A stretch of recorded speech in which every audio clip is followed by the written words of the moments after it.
This is a job I looked at a while ago, and a little bit of painting, and you look at it from the bottom of the garden, don't you? And you say, yeah, no worries, I'll sort it out. So anyway, this is my little scaffold here. I bought this about 350 quid. I was fed up with keep hiring them out, so I bought a little scaffold.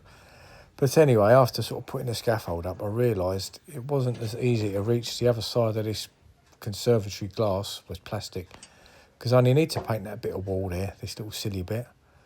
My scaffold board wasn't long enough, so I had to get my ladder, break that down into half, stretch that across from the scaffold to the sort of leaded ledge there, and then put my scaffold board on it, just about to reach it.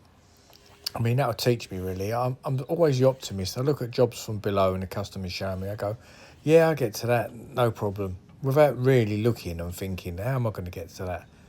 And then I find myself on the day of the job having to do all this nonsense, really. But I've done it, too many times, really. I suppose I'll do it again. But I don't know what you would have done in that situation, really.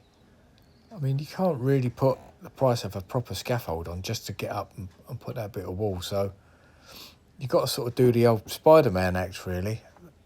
They're having this conservatory plastic. They're having it all changed, this roof. That's why I wanted to get up there now and get it done before they have it like the proper glass installed. The last thing I want to be doing is balancing above that and potentially dropping paint and stuff on that. So that's why I'm up here now.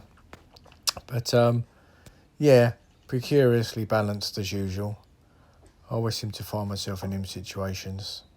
That'd teach me to look, really, but I probably would have still done the same thing out of look, really, because I'm stupid. But anyway, I just thought I'd show you what we have to do to earn a few quid, us boys.